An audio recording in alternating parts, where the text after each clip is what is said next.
Hi, welcome to Growing Home Acres. My name is Sarah. I am on my way to the plant shack. As you can see behind me, it is raining out here. Now it's not currently too bad, but I do have the umbrella because the phone I'm using to record this has a crack in the screen and I do not want it to get wet.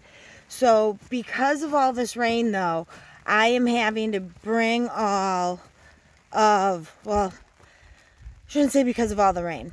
We had to bring all of our plant starts in. It's actually supposed to drop to 32 degrees tonight, I believe it is. And we were expecting severe thunderstorms. So we put the plants in last night and have not brought them back outside.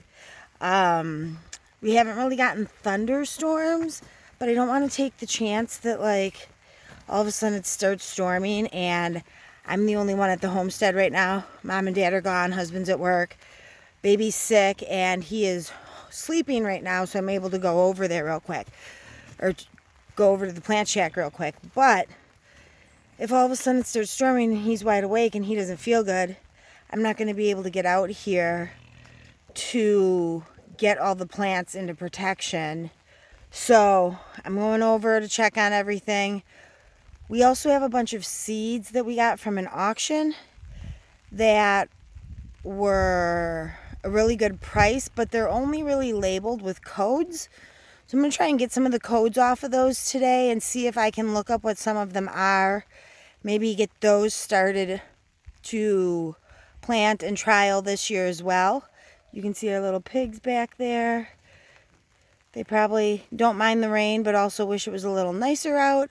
And also I wanted to show you, this is our garden video, so I wanted to show you what Mom and Dave have been doing. Now, sadly, with the rain, if it rains these next 3 days, we're not working in that. And everything, it takes so long for everything to dry out here because of all the clay, that then the next 3 or 4 days, depending on what we're doing, also puts us at a standstill. So here, let me show you what they were working on and had to stop at for now. So you can see this cleared area right here. There were a bunch of trees. Dave took those down. I think I have a small little clip I'll show you of that.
Huh?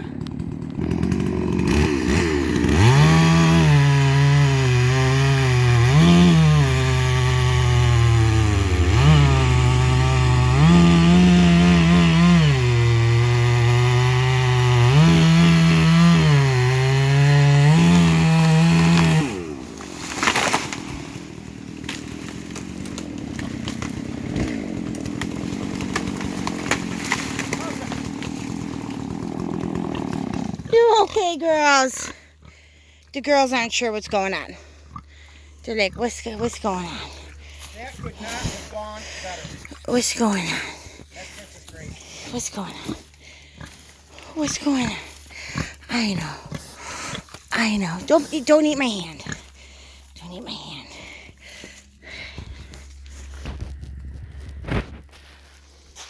And now what we're going to do with these is I'm going to trim all these limbs off of them. All the limbs will get turned into firewood that aren't useful for anything else. But these logs I'm going to keep long, and we're going to put those on the Alaskan mill, and we're going to turn those into raised beds. So, like I said, I think I might have said it earlier, maybe not, but I had a logging company out here.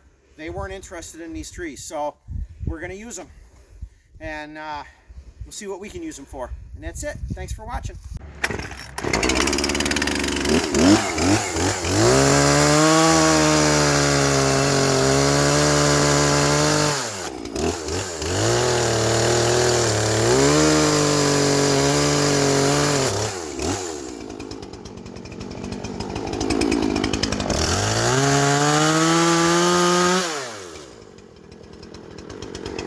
What'd you do, Dave? Stuck it. But besides that, Dave and then my mom also have been leveling this area. It was already kind of a flat spot, and then, I don't know if you can tell, let me back up here. It's flat, and then it kind of dips down into a hill, and then flattens out again where we have our garden space. So we have this flat spot here, and right there you can see our two, sorry, the piggy's playing in her pen. Over there you can see the two cream colored canvas tents. So one of those tents fell apart. The canvas got holes in it, really bad winds, and it just destroyed the tent. So my mom and dad went and bought another canvas tent. So now they have the canvas on one of those tents that they had replaced, and now we have all the poles and everything from it. So the plan is, in that space, let me turn around, that I was showing you right there, we are going to put up the poles and bracing and secure it down to the ground, and then we're going to put plastic over it and kind of make a makeshift homemade hoop house, high tunnel, greenhouse. I don't know exactly what it would be considered. It will not be heated. We might put fans in it and things like that for circulation. We're going to add a door onto the front of it. So there will be some light construction that we're having to do to make it usable. But why let the metal go to waste? It's already, we have it to use.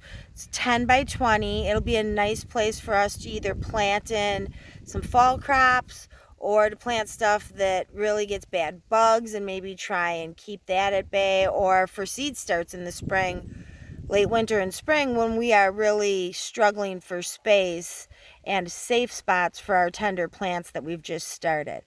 But because of the weather, that's probably going to be put on hold for at least 5 days would be my guess. If the rain continues for 3 days, I think it's supposed to rain another 2, and then it'll take 2 or 3 days for it to dry out minimum. If they still need to get equipment in there, it might take even a couple more days. Than if it's just us walking, then maybe 2 days we can get in there. So that is quite unfortunate. But it is still progress. We stop when we need to, and we work when we can on it. So, and because of the rain, like you see, let me turn around. We cleared out this spot. Sorry, my umbrella. We cleared out this spot, but it got semi-leveled, but it's not still completely leveled. And there are pools there. That'll take a while to dry out, but we're hoping to extend our garden space, either with raised beds or in ground. So we have the two buildings here. The plant shack you've seen. You can even see the lights in there where all of our starter trays and everything are. And then there's this shed that my parents got at a really good price because it is used. He had to put some shingles on it. It's supposed to be my dad's shed until he gets a barn. So if he needs to fix a piece of equipment or something for a vehicle or something that's not working and bring, I don't know, a carburetor into it and work on it, he has the space. But because he is tied up with a lot of other projects right now, and we are really low on space, we kind of have all of our plants in here protected. Now the problem is there's not, even though there's lights up there, we don't yet have electricity running to the building. So if I can't get these plants outside, they're really not getting a lot of light except for that little window back there. I went to put them out this morning and almost had a disaster. I only have my plants right now labeled right there on the end of each tray, that the solid tray that holds water and everything in. So I went to pull out, if you can see there, these trays from the bottom, but these aren't labeled. I caught it like 2 trays in and then stopped myself. So I need to get some labels in one plant in each of the trays. That way, if we do not get thunderstorms tomorrow, I can put out our cold weather stuff. Some of the other stuff I have to leave in, and it cannot handle these 40-degree, 30-degree temperatures, so those have to stay in here. But our cold weather stuff can probably handle it, so I can get that outside and get it to get some sunlight. But I cannot do that until I get labels in there, because cabbage, cauliflower, and broccoli, some of them can look very similar. Although my cabbage did really good, as you can see, some of the cauliflower and broccoli aren't as good, so I can pretty much tell what's what from that. But anyways, I need to get a label in them. Oh, and the bok choy is obviously bok choy. But I need to get a label in each one so I do not get anything confused.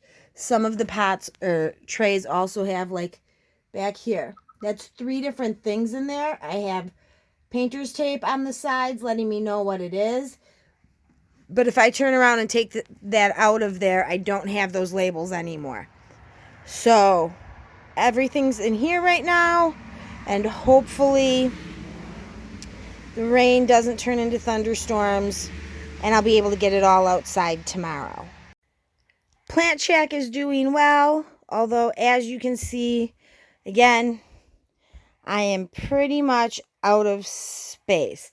Now, some of this stuff I could probably move into the other shed. Like maybe the boxes for the lights and things. And I could maybe slide a couple trays up there to make space. But, and that way at least they'd have our overhead light. But yeah, I am definitely got stuff on the floors here, stacked all over. We are definitely running out of space. So something exciting is last year was our first year doing the farmers market and trying to sell plant starts and produce, and we were really successful. And when we wandered around, we couldn't stop ourselves from buying stuff from other people as well. There was tons of stuff. There's one table that they collect wild plants and sell those from their property, like, I don't know, mugwort and elderberry or gooseberries and things like that. So here is the elderberry. I thought it had died. It did not. So that's very exciting. We will plant that this year. And on impulse last year, I bought 2 apple trees. They were very tiny, and we didn't take care of them, and they didn't get planted in the ground. Again, way too tiny probably to go in the ground, but they have survived. So here's the one. It's a pink lady. It's got some growth on it.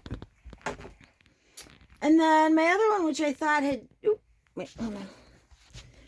Right there. I don't know if you can see the growth. There we go. The other one, which I thought had died, did not. And that is a Honeycrisp. So I'm not really sure with plants, like trees that small, how long I have to wait to put them in the ground. I assume I'm going to have to pot them up again take care of them this year into the fall and winter and kind of keep them cared for and safe until I put them in the ground. We have a lot of deer here because we are rural. I don't know how I could protect them except for some form of metal cage all the way around them, top, bottom, or top and sides. But when you buy trees like at nurseries and things like that, they're a lot bigger than these. So I'm not sure if I should put these in the ground and just protect them as much as I can, or if I keep them in pots until they get about the size that a tree would get, a tree that you would get from one of your nurseries or something like that. If you have any recommendations, let me know. Otherwise, I'm definitely going to have to do some research on that to figure out how best to keep these trees until we do put them in the ground. Now, ideally, we would get a few fruit trees this year, but that is slightly lower on the list. We do not have a spot picked out for fruit trees yet. Probably have to clear some land, open it up, take some trees down because most of the property is wooded, and then we would have to get a deer fence up because as soon as we put fruit trees up, the deer will come and eat them. So we would have to get those two things done before we could really buy trees and plant them and be successful with it. So we'll have to see if that happens this year. But the main reason I'm out here, let me go look at all those seeds and see if I can. The main reason we're out here, though, is for me to go look at seeds and kind of jot those numbers down and then figure out what we have and if I need to start any of them in seed start trays. Thank you so much for watching. Please like, subscribe, hit the notification button so that you know when our videos come out. And also, the best way you can help is please share our videos to get them out to more people. And I will see you next time. Bye.